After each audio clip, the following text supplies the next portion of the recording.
Thank you for having us, and also for this partnership that we have as university with Peter Pázmány University in Budapest.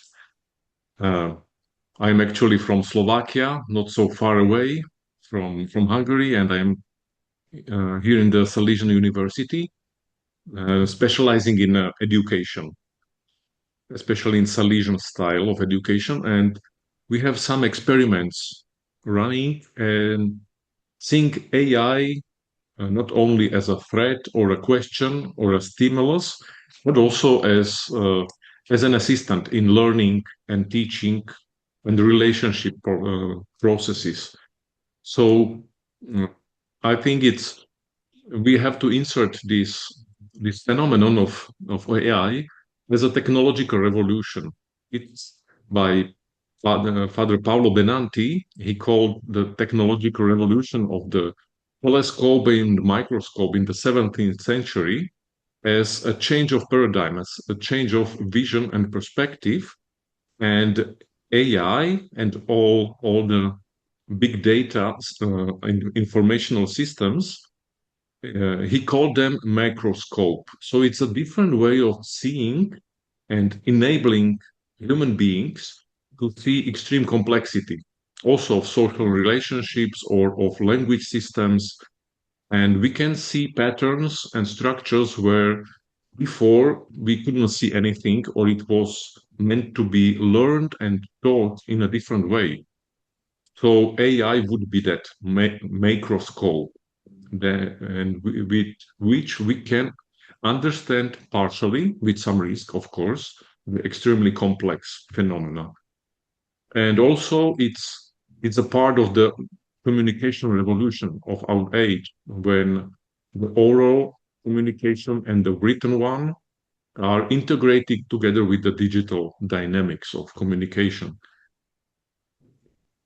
I think that the challenge is to pass from information to wisdom when we use AI, especially AIs based on large language models, because these are very good on some kind of tasks like working with context or also with criteria. They can customize, translate, summarize, see patterns, divide tasks, plan, also brainstorm, generate options, and look into a great quantity of text. We know it already. Like, I think everyone is using some of these features, but the limit is not so easy to understand always, because there is no mechanical determinism in the model. There is a certain uncertainty of the model, and the simple idea of transparency and responsibility is impossible, because that's called the black box nature of neural networks and of deep learning processes. So it implies a certain pattern of behavior. So machine learning is more about an equilibrium in a neural network. It's a probabilistic type of engine, very complex one, but it's more about a balance of a system, not about the right solution. So we could simplify and say that an artificial intelligence provides us answers, but not truth, because there is no relationship with the real data. It's only working within databases it has been constructed upon. So there can be distorted, outdated, biased, low quality data, of course. And AI accelerates the access to information, but not it doesn't accelerate the process of being wise, of gaining wisdom, because also the practical wisdom, like in the Greek notion, Aristotelian one of phronesis, it grows through judgment and experience. It has the ideas and information have to be applied in life. So education actually shouldn't focus so much on remembering data and information. It would be more useful. We are trying in our research projects to enforce the forming of criteria. not delivering answers, but forming the criteria for thinking processes. So the wisdom of the heart cannot be automated. So students have to learn question sources and question also the algorithm. So someone calls it an epistemic vigilance over the automation of the very fast and big data processes. So it seems that the critical thinking would be the main component of an AI era literacy. So in the learning process, the critical thinking about the processes, how do we interact with AI-based systems is crucial, actually. There is also the spiritual dimension because people are using AI systems to search for meaning in life and having answers about questions in their life. There is a famous study made by Harvard Business School that it's comparing the major uses of AI and the focuses of what people would like to use AI for. It's surprising that last year it was mostly used about in questions of therapy, life questions, psychological advice, companionship, also like creating emotional bonds with the AI engines, also organizing life and finding purpose. So the search for truth and for spirituality is linked to the rise of AI and should imply some options and strategies in education also.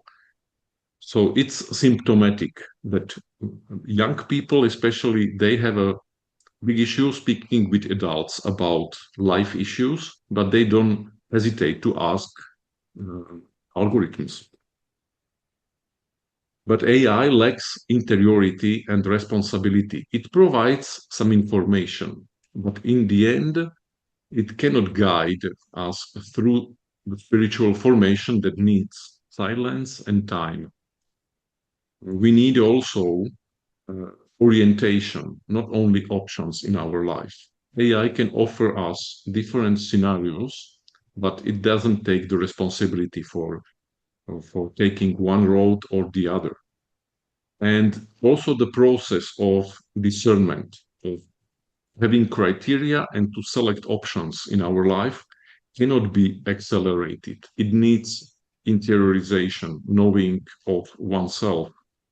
And it's also useful to form attention and for memory, because in the acceleration and the rapid changes we are facing, people are losing the capacity to form lasting memories. So it's paradoxical, but with the advent of AI and coming of new technology, educator actually turn back to old school practices to balance, not to condemn new technology, but to rediscover journaling, reflection, contemplation, writing, pen and paper style. Because in the end, we have to interiorize the information. And that's the process that alternates. Be critical, use AI because it's not going away, and the young people are using it much more than the adults, but to use it wisely and selectively, not always. Also, the issue is an interesting issue of relationship because AI-based companions, the chatbots and virtual assistants, can actually help alleviate loneliness and social isolation, at least some some aspects of it, some symptoms. They offer the constant availability, like someone already had mentioned before. They are always there to listen and talk. But so in a way, they could complement human relationship in some very limited cases and clinical experiences. But it creates also emotional dependency and authentic social skills. And there are actually some studies offered and insights also offered by OpenAI as company that analyzes the use of ChatGPT by millions of users. And there could be some vulnerable groups at risks. especially their children, elderly, and isolated individuals. So the over-compliance on the AI system removes productive conflict also, because the empathy that an artificial intelligence is offering, it doesn't make always good choices. It doesn't confront with bad decisions in life, because the empathy is part of the way AI interacts with human beings.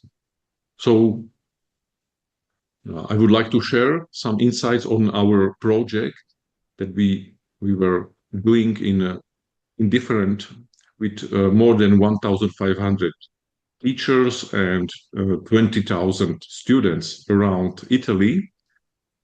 But actually, it has been replicated also abroad.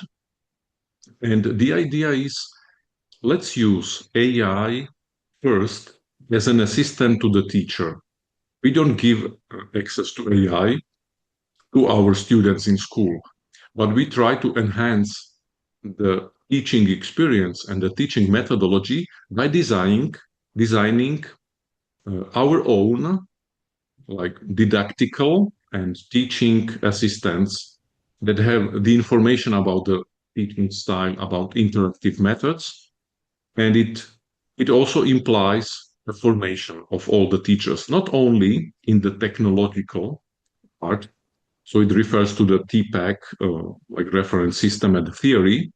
So teachers are trained in, firstly, in the pedagogical knowledge, in their own expertise, and then also on the technological aspects of artificial intelligence. And in every school, there is a digital empowering facilitator who runs this experiment and consults all the applications, and also accompanies all the processes. We have some first data on how AI, when used in this way, when humans are centered and is used only to enhance teachers, we confront traditional lessons and AI assisted lessons. And it enhances pretty much the creativity of content of the lesson. Also, what's interesting, the student engagement. The students for themselves, they give the feedback that an AI assisted lesson has a better pace and flow of the content and of the methodology of the lesson. For the teacher, there has been an slight increase in the clarity of objectives and the lesson plan. And what's interesting, it increases the use of AI when used properly, increases the critical discussion about content. And so, briefly, that this was this experiment that uh, is a way how we institutionally accompany Salesian secondary schools and professional training centers in adopting AI in a wise and human-centered and relationship-centered way. Because also we believe that the education needs embodiment and presence. All cognition, like profound, deep cognition, is embodied and situated in a context. It's not happening in online platforms. They can influence us, but the deep learning is elsewhere. So it requires also the sensory engagement, play, physical space, interaction between people that see each other face to face. And the presence matters more than surveillance. So being more effective in repetitive and administrational tasks, the teachers can be with the children and with the students more, and accompany people face to face. So uh, that's also a way on how can we approach AI applied to education, also by accompanying experiences of service learning, because a real life and communities give feedback to students. It's not an artificial feedback, it's a real life way on how can we approach. But also I would like to conclude with the Vatican document of Antiquae Nova, that it states like the true wisdom of the heart intended as the center of the human being, where decision take place. Humanity cannot expect this wisdom from machines because it needs inner attitude. It can be found by those who seek, and it can be seen by those who love it, and anticipates those who desire it. So, thank you for your attention, and I'm glad to be here with you and working together. Thanks.